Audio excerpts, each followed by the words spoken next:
Olá, meus irmãos, sou Wagner, faço parte da equipe da área de ações estratégicas do CERJ. Estou aqui para apresentar a última parte do assunto Gestão de Conflitos, parte 3. Espero que gostem.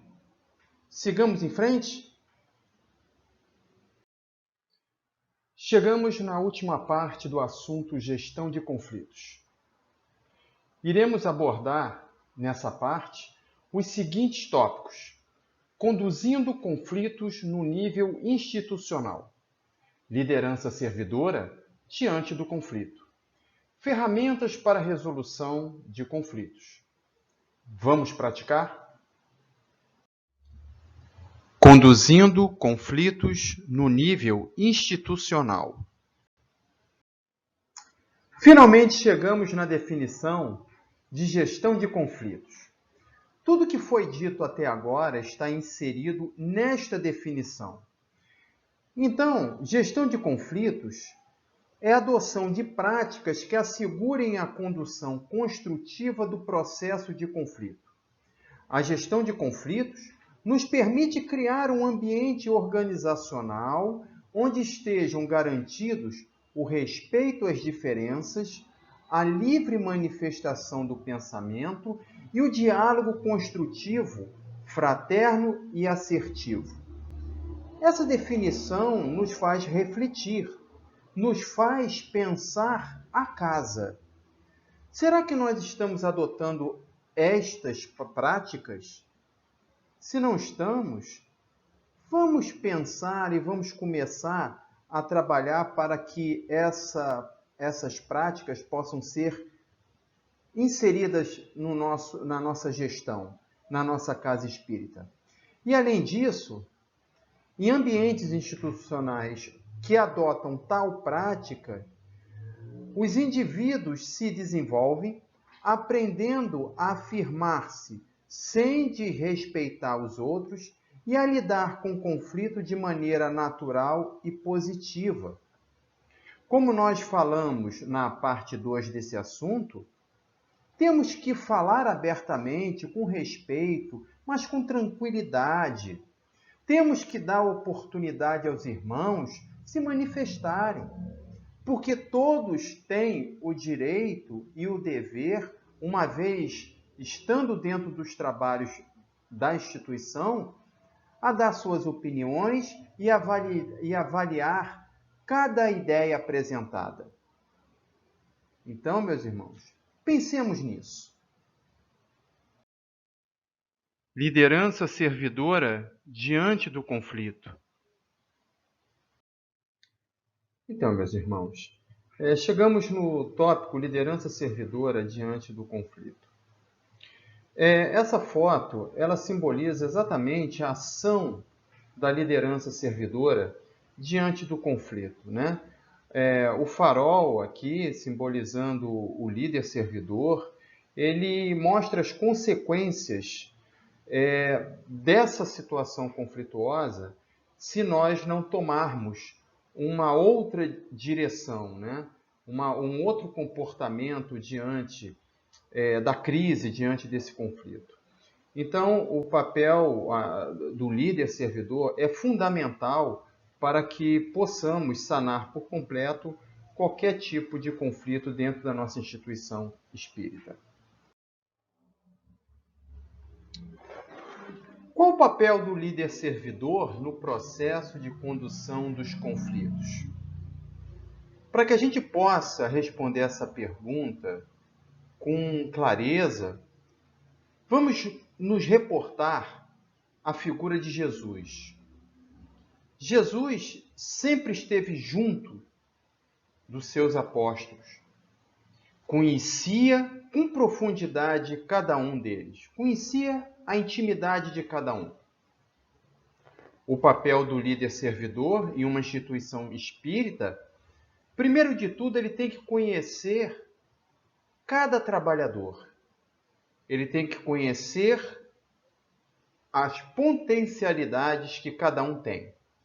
Motivar o diálogo construtivo, fazer com que todos possam trabalhar para construir ideias novas, mostrar os perigos como o farol daquela imagem, nortear a todos nós mediante a missão da Casa Espírita e o conhecimento doutrinário. Diante de um processo de conflito destrutivo, cabe ao líder servidor identificar as partes envolvidas. Quem são as pessoas que estão envolvidas dentro desse cenário conflituoso? Identificar o tipo de conflito, se é de indivíduo para indivíduo, se é de indivíduo para um grupo ou de grupo para grupo. Identificar as possíveis causas. Quais são as raízes do problema? O que efetivamente ocasionou essa situação? Identificar as possíveis consequências. Prever, antever, se vai haver algum prejuízo para as atividades ou mesmo para a casa espírita como um todo. Auxiliar o grupo a enxergar os problemas.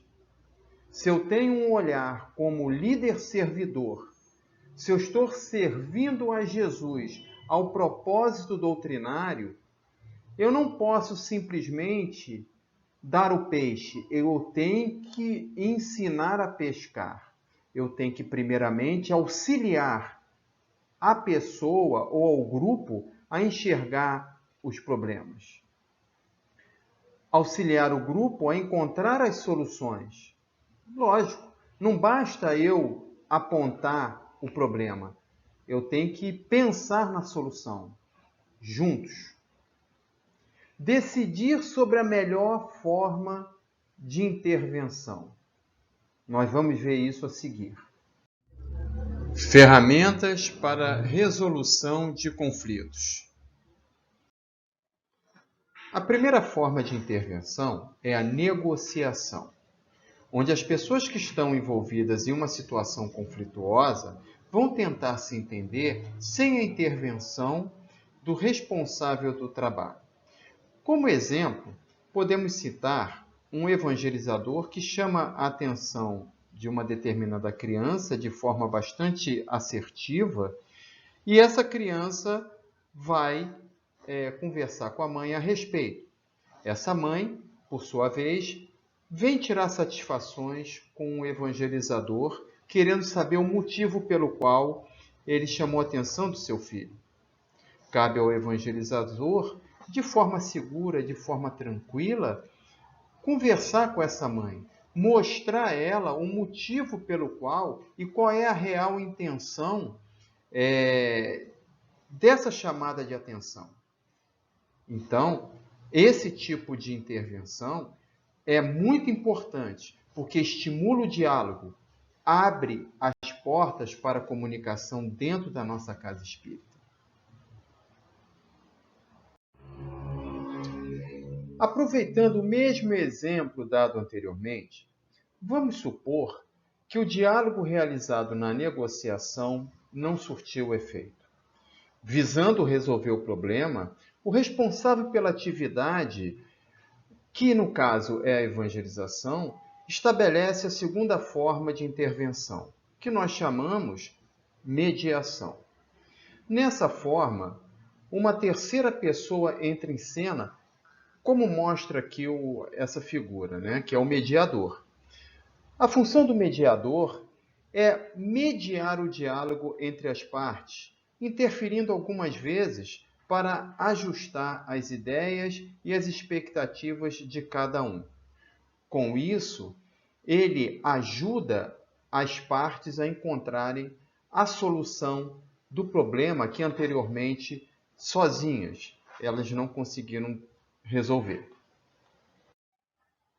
E se mesmo na mediação as partes não conseguiram se entender, então uma terceira forma de intervenção se faz necessária. É a arbitragem. Nesse caso, o responsável pela atividade irá intervir diretamente no caso, orientando as partes e estabelecendo os ajustes necessários para a boa condução dos trabalhos, visando o alcance dos objetivos previstos na atividade. Vamos praticar. Vamos então praticar através de uma ferramenta que é muito interessante. É a árvore de problemas e soluções. Essa ferramenta, ela nos ajuda a identificar o problema, quais são as suas causas e suas consequências. Vamos praticar então? Então, meus irmãos, antes de iniciarmos o exercício, cabe uma explicação. Nessa árvore, o caule representa o problema instalado, as raízes, as causas que geraram o problema. E a copa dessa árvore são as consequências. Então vamos lá. Trabalhadores estressados. O que ocasionou essa situação de termos em nossa casa trabalhadores estressados? Trabalho desestruturado, lideranças formais truculentas, ausência de canais para resolução de conflitos. Os trabalhadores se sentem sobrecarregados. Apenas como exemplo, algumas causas. Existem outras, mas só para que a gente possa entender o funcionamento desse exercício.